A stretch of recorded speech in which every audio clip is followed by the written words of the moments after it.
اشرح لي صدري ويسر لي أمري واحلل عقدة من لساني يفقه قولي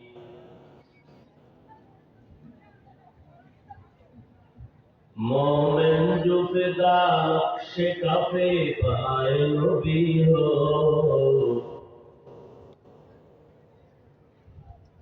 मोमिन जो फिदा नक्श कफे पाए नबी हो ज़ीर कदम आज भी आलम का खजीना ज़ीर कदम आज भी आलम का खजीना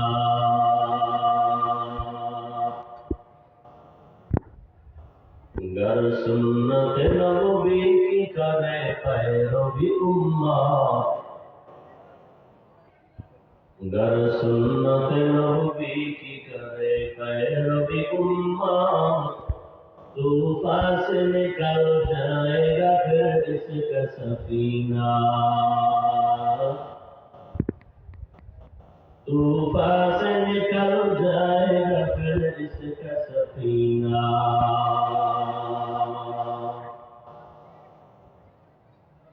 आशिक हो बिरादर शहंशाह दो आलम आशिक हो बिरादर शहंशाह दो आलम मिश्को से ज्यादा मुबारक जिसका पसीना मिश्को से ज्यादा मुबारक जिसका पसीना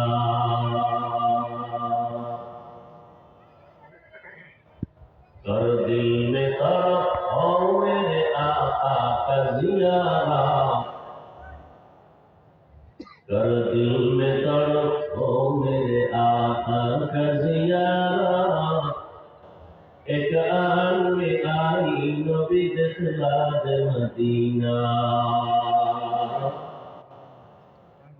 एक आन में आई नबी दिखला दे मदीना ला इलाहा इल्लल्लाह ला इलाहा इल्लल्लाह ला इलाहा इल्लल्लाह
ঐতিহ্যবাহী সিরাত মাহফিল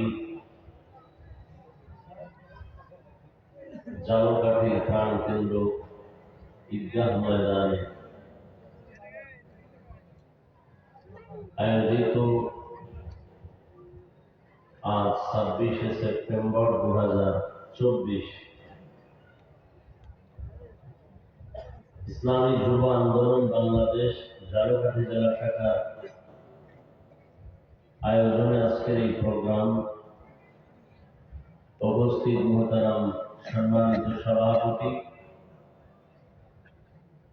প্রধান অতিথি বিশেষ অতিথি বৃন্দ হযরত উলামায়ে কেরাম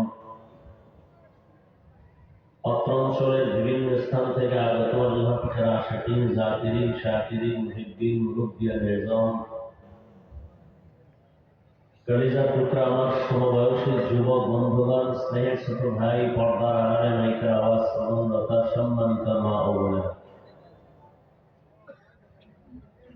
দয়াময় আল্লাহ রাব্বুল আলামিনের দরবারে লাখো কোটি শুকর সুজুদ যে মহান রব্বুল আলামিনের ফিতনার যুগে হাজারো লাখো মানুষের ভেতর থেকে বাছাই করে পৃথিবীর শ্রেষ্ঠ মজলিস, উলামায়ে আহলে হকের মজলিস, গুনাহ মাফের মজলিস, তওবা কবুলের মজলিস, বরকতি বেহেশতের বাগান আমাদেরকে হাজির হওয়ার তৌফিক দান করেছেন। নিয়ামতের শুকর আদায় ইমানের আওয়াজকে উঁচু করে কাউজি উচ্চ কণ্ঠে দিল থেকে জবান খুলে মহব্বতে পড়ি আলহামদুলিল্লাহ।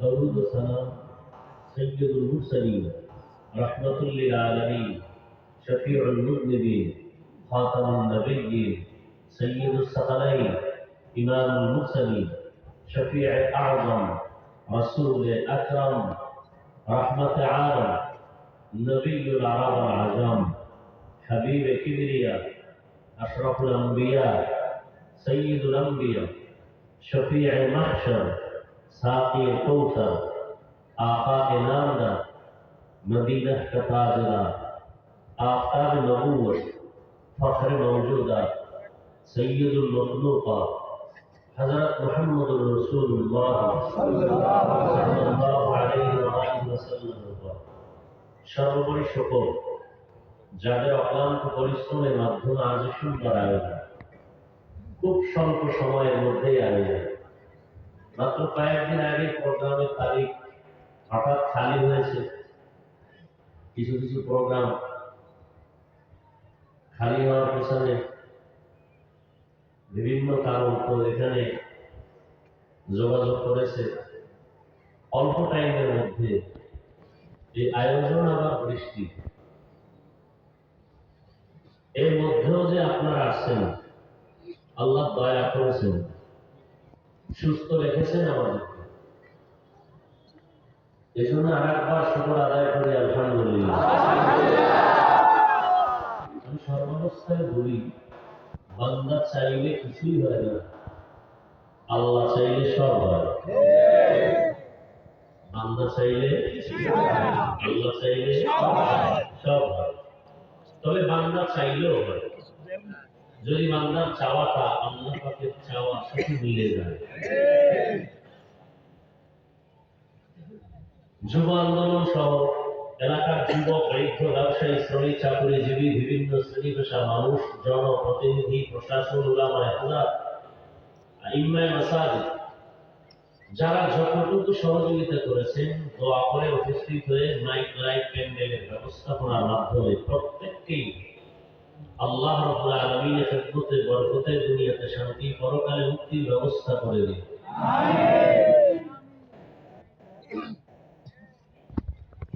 হযরত উলামায়ে কেরাম আপনাদের সামনে আলোচনা রেখেছেন। উলামায়ে কেরামের কথাগুলো সহিহ তরিকায় আল্লাহ আমাদেরকে আমল করার তৌফিক দান করুন। উলামায়ে কেরামের ইজ্জতকে আল্লাহ বেশি বেশি বাড়ায় দেন। উলামায়ে কেরামের ইজ্জতকে ছোট করার জন্য যারা ষড়যন্ত্র করে, লেখার মাধ্যমে, মিডিয়ার মাধ্যমে, আল্লাহ ওদের হেদায়েত দান করুন।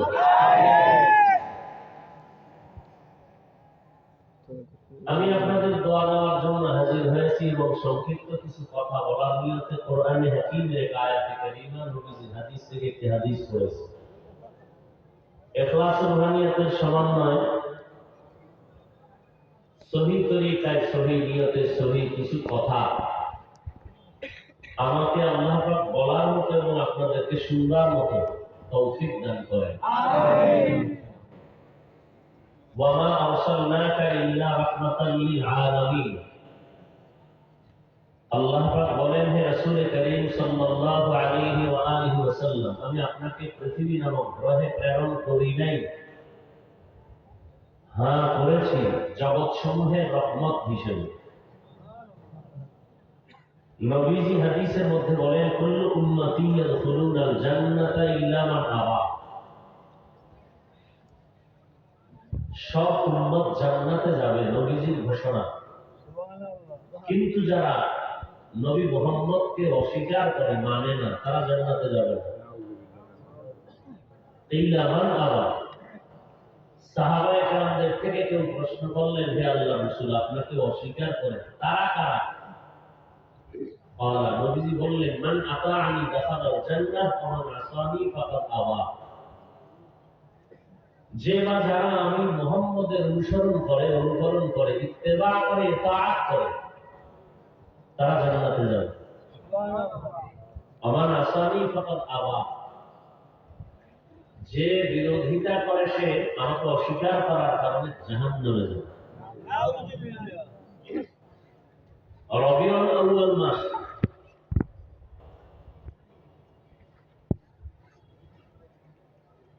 আল্লাহ রাসূলের আশিকদের ইশক আর মহব্বত বেড়ে যাওয়া মাস।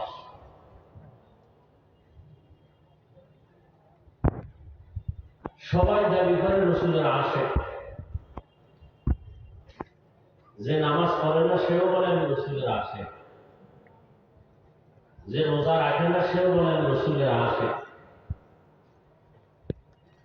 আসলে হাকিকতে রাসূলের আশিক কে? এটা আমি বাংলার বয়ান থেকে নেওয়ার দরকার নাই। রাসূল ১৫০০ বছর আগে একটা সুন্দর মাপকাঠি দিয়ে দিয়েছেন, একটু খেয়াল করবেন। নবীজি বললেন সব উম্মতই জান্নাতে যাবে, শুধু নবীজিকে যারা অস্বীকার করে তারা যাবে না। সাহাবায়ে কেরামদের প্রশ্ন ছিল, নবী আপনাকে মানে না, অস্বীকার করে, তারা কারা? নবীজি জবাবটা দ্রুত না দিয়া মাঝখানে কথা ঢুকাই দিলেন। সাহাবায়ে কেরামদের প্রশ্ন ছিল, নবী আপনাকে অস্বীকার করে, মানে না, তারা কারা? নবী ডাইরেক্টলি জবাবটা দেওয়ার আগে বললেন, মান আতাআনি দাখালাল জান্নাহ। যে ব্যক্তি আমি মুহাম্মদের অনুকরণ করবে সে জান্নাতে। সুবহানাল্লাহ। এবার আমাকে একটু জবাব দেন, নবীজির অনুসরণ করলেই সে জান্নাতি? নবীজির কথা, যে নবীজির অনুসরণ করে সে কি জান্নাতি? বিপরীত কথা কি দাঁড়ায় বলে? যে নবী অনুসরণ করে না সে কি জান্নাতি? নবী এই কথা বলেন। আবার খেয়াল করেন, সাহাবায়ে কেরামদের প্রশ্ন ছিল, নবী আপনাকে মানে না, অস্বীকার করে, তারা কারা? নবীজি বললেন যারা আমার অনুসরণ করে তারা জান্নাতি। বিপরীত কথা আসে, যে নবীর অনুসরণ করে না সে জাহান্নামী। কিন্তু নবী এ কথা বলেন নাই। নবী কি বলছেন? যে ব্যক্তি আমার বিরোধিতা করে সে জাহান্নামী। এখান থেকে আমরা কি পাইলাম? যারা নবীর অনুসরণের মধ্যে নাই তারা দুই দল। তারা কয় দল? আজীবনের জন্য এই কথাটা মনে রাখতে পারলে বহু প্রশ্নের জবাব হয়ে যাবে এবং আসল আশিকে রাসূল চিনাটা সহজ হবে।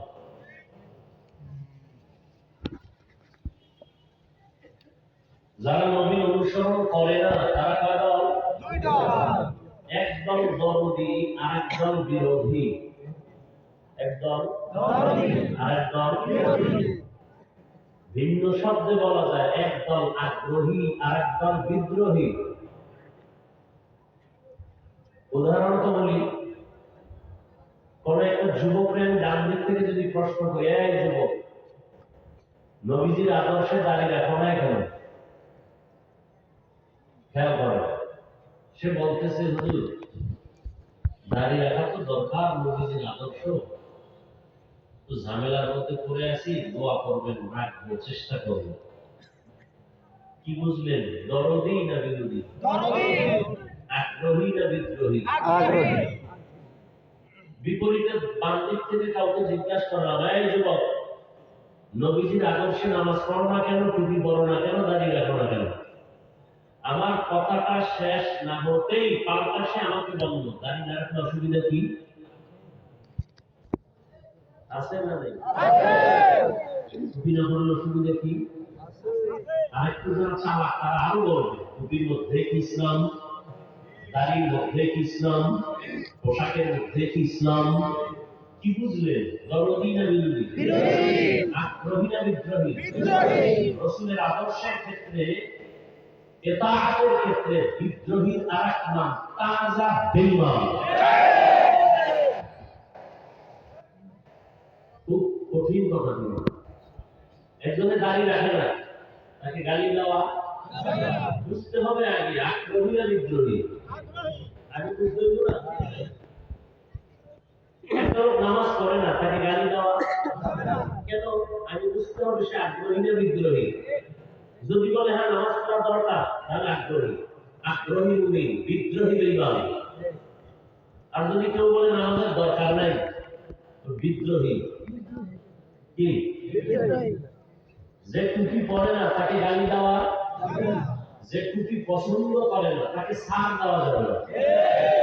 সহজ কথা। যে নামাজ পড়ে না তাকে গালি দেওয়া, যে নামাজকে পছন্দ করে না তাকে ছাড় দেওয়া সুযোগ পেলেই দিতে হবে। একজন আগ্রহী, আরেকজন আগ্রহী মুমিন, বিদ্রোহী বেঈমান। ব্যবধান আছে না নেই?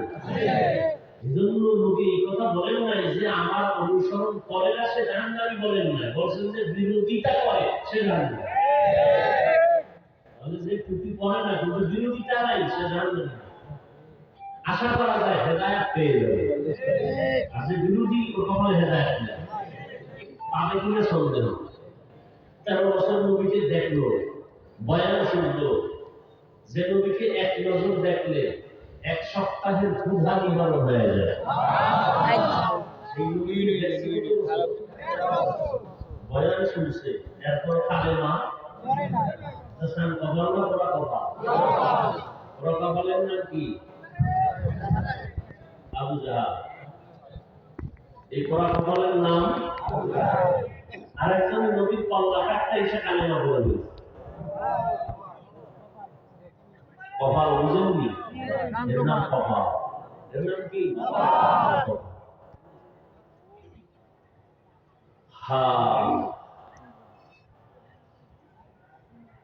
যথেষ্ট পরিমাণ অল্প টাইমে এই প্রোগ্রামের প্রচারণা চলছে, আলহামদুলিল্লাহ।